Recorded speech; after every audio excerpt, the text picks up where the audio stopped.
नमस्कार, आप देख रहे हैं टीकेएन हेडलाइंस और पेश है आज की बड़ी और ताजा खबरें। जहां एक तरफ सियासत में बयानों की आग लगी है, वहीं दूसरी ओर अपराध की दुनिया में सनसनीखेज वारदातों से पूरा प्रदेश दहल गया है।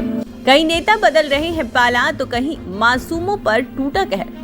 व्यापारी से लूट, रेप केस में गिरफ्तारी, छात्रा की आत्महत्या और पत्नी की बेरहमी से हत्या, एक के बाद एक चौंकाने वाली घटनाएं सामने आ रही है। साथ ही चुनावी मैदान से लेकर सड़क हादसों तक हर कोने से आ रही है बड़ी खबरें। आइए शुरू करते हैं आज की सभी प्रमुख सुर्खियों के साथ, जो आपको जाननी बेहद जरूरी है। भोपाल में अक्षय तृतीया के अवसर पर गुफा मंदिर में ब्राह्मण समाज के कार्यक्रम में सांसद आलोक शर्मा ने लव जिहाद पर जमकर निशाना साधा। उन्होंने मुस्लिम समुदाय को चुनौती देते हुए कहा, यदि दम है तो लव जिहाद करके दिखाएं। शर्मा ने दावा किया कि उनका जन्म दाढ़ी टोपी वालों से निपटने के लिए हुआ है। उन्होंने सनातन धर्म की रक्षा के लिए हिंदुओं से एकजुट होने का आह्वान किया। यह बयान विवादास्पद हो सकता है। कुक्षी विधायक सुरेंद्र हनी सिंह बघेल पर उनके छोटे भाई देवेंद्र सिंह की पत्नी काम्या ने गंभीर आरोप लगाए। काम्या ने वीडियो जारी कर कहा कि विधायक ने उनके पति को गायब करवाया और संपत्ति हड़पने की साजिश रची। 12 फरवरी 2025 को सुरेंद्र ने देवेंद्र को बुलाया, लेकिन अब उनके ठिकाने की जानकारी नहीं दे रहे। काम्या ने ऑडियो सबूत भी पेश किए जिसमें विधायक की मनमानी का दावा किया गया है। प्रदेश बीजेपी के प्रवक्ता नरेंद्र सलूजा की हार्ट अटैक से मौत हो गई। सीहोर में एक शादी समारोह में तबीयत बिगड़ने के बाद उन्हें अस्पताल ले जाया गया, लेकिन बचाया न जा सका। सलूजा पहले कांग्रेस में कमलनाथ के मीडिया कोऑर्डिनेटर रह चुके हैं। उनकी अचानक मृत्यु से राजनीतिक गलियारों में शोक की लहर है। उन्होंने एसिडिटी समझकर शुरुआती लक्षणों को नजरअंदाज किया था। अशोकनगर में अज्ञात लोगों ने डॉक्टर भीमराव अंबेडकर की प्रतिमा के चेहरे पर काला रंग पोत दिया। घटना से आक्रोशित लोगों ने सड़क जाम कर प्रदर्शन किया। पुलिस ने एफआईआर दर्ज की, लेकिन आरोपी अभी तक पकड़े नहीं गए। बसपा ने इस घटना के विरोध में 2 मई को प्रदर्शन की घोषणा की है। स्थानीय लोग तत्काल कार्रवाई की मांग कर रहे हैं। यह घटना सामाजिक तनाव को बढ़ा सकती है। श्योपुर में पूर्व वन मंत्री रामनिवास रावत ने लीलदा में दलित युवक के अंतिम संस्कार के विवाद को सुलझाने का दावा किया। उन्होंने कहा कि मुक्तिधाम रेलवे अधिग्रहण में चलाया गया था, जिसके कारण नया स्थान तय किया गया। दोनों पक्षों में मामूली कहासुनी के बाद भाईचारे से अंतिम संस्कार संपन्न हुआ। रावत ने कांग्रेस पर घटिया राजनीति का आरोप भी लगाया। भोपाल के कांग्रेस विधायक आरिफ मसूद ने हिंदू लड़कियों से रेप की घटनाओं पर कहा कि बेटियां किसी भी धर्म की हो, उन्हें अपनी बेटी मानना चाहिए। उन्होंने अपराधियों के खिलाफ सख्त कार्रवाई की मांग की। जवाब में सांसद आलोक शर्मा ने धर्मांतरण को गंभीर मुद्दा बताते हुए दाढ़ी टोपी वालों से निपटने की बात दोहराई। यह बयान चर्चा का विषय बन गया है। मुरैना में बसपा प्रदेश अध्यक्ष रमाकांत पिप्पल ने दलितों पर बढ़ते अत्याचार के खिलाफ 2 मई को आंदोलन की घोषणा की। उन्होंने हिंगोना खुर्द में दलित की हत्या और अन्य हमलों में पुलिस की निष्क्रियता पर सवाल उठाए। पिप्पल ने आरोप लगाया कि भाजपा सरकार के दबाव में प्रशासन काम कर रहा है, जिससे दलितों पर हमले बढ़ रहे हैं।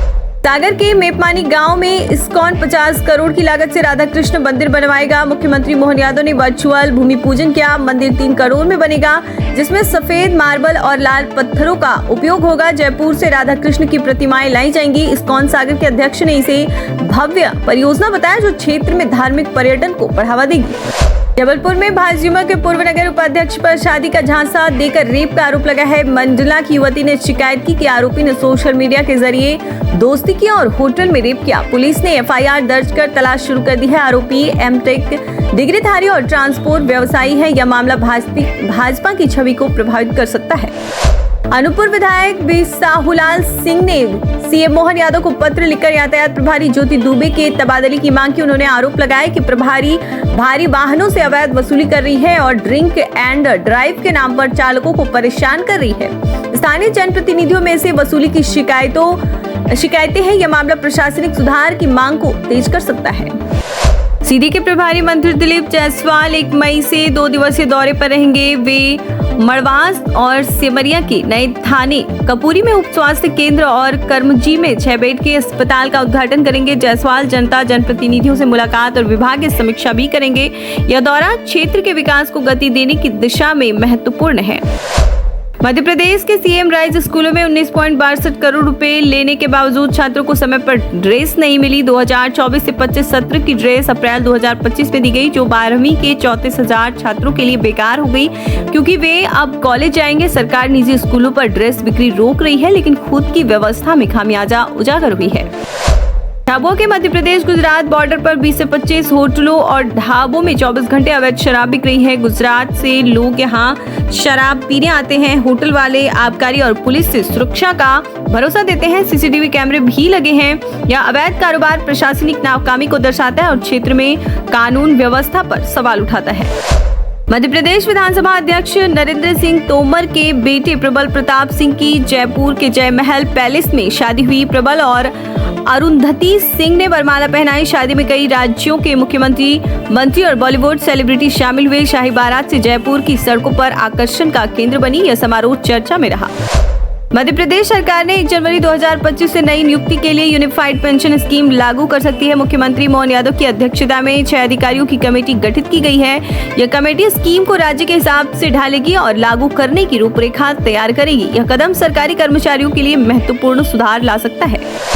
अलीराजपुर में पहलगाम हमले के विरोध में हिंदू संगठनों को पाकिस्तानी झंडों को सड़कों पर रौंदा और शौचालयों में चिपकाए। प्रदर्शन में स्थानीय युवा और दुकानदार शामिल थे। अमला लाइन और तिलक मार्ग पर पाकिस्तान मुर्दाबाद के नारे लगे। यह अनूठा प्रदर्शन सोशल मीडिया पर वायरल हो रहा है, लेकिन सामाजिक तनाव की आशंका भी बढ़ रहा है।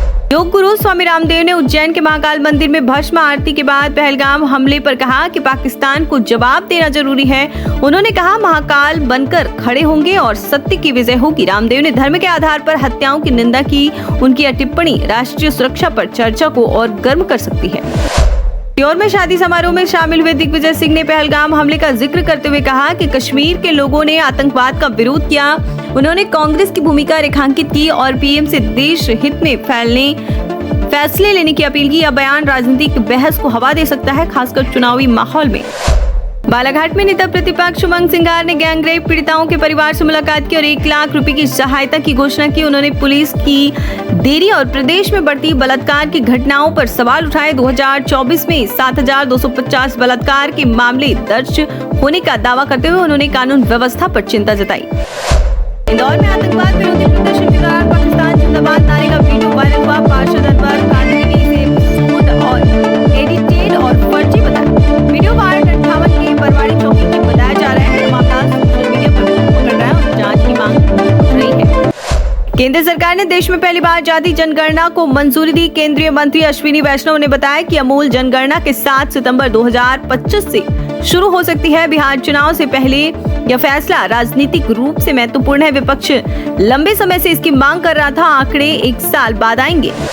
पहलगाम हमले के बाद पाकिस्तानी सेना ने कठुआ के परगवाल में इंटरनेशनल बॉर्डर पर चौकियां खाली कर दी और झंडे हटा दिए। पाकिस्तान ने पहली बार सीज फायर तोड़ा, जिसका भारत ने जवाब दिया। केंद्र ने पूर्व रॉ चीफ आलोक जोशी को राष्ट्रीय सुरक्षा सलाहकार बोर्ड का चेयरमैन बनाया। सरकार ने राष्ट्रीय सुरक्षा सलाहकार बोर्ड का पुनर्गठन किया। पूर्व रॉ चीफ आलोक जोशी को चेयरमैन बनाया गया। बोर्ड में सेना, नौसेना, वायुसेना के पूर्व अधिकारी, डिप्लोमेट और आईपीएस शामिल है। यह फैसला पहलगाम हमले के बाद राष्ट्रीय सुरक्षा को मजबूत करने के लिए लिया गया है। राहुल गांधी ने कानपुर में पहलगाम हमले में मारे गए शुभम द्विवेदी के परिवार से मुलाकात की। शुभम की पत्नी ऐश्वर्या ने रोते हुए हमले की जानकारी दी और सुरक्षा चूक का आरोप लगाया। राहुल ने उसे सांत्वना दी और कहा कि वे भी अपने पिता और दादी को खोने का दर्द समझते हैं। यह मुलाकात चर्चा में है।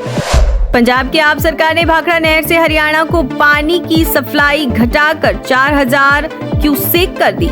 इससे हरियाणा की सिंचाई में निर्माण और वांशिक स्टेशन पर रोक लगाई गई। पूर्व सीएम मनोहर लाल खट्टर ने कहा कि पंजाब राजधर्म नहीं निभा रहा। मामला केंद्र को भेजा गया है, जहां खट्टर ही मंत्रिमंडल की समीक्षा होगी। अधिक अपडेट्स के लिए टीकेएन हेडलाइंस को फॉलो करें। हम आपके लिए हर दिन ताजा और विश्वसनीय समाचार लाते रहेंगे। धन्यवाद।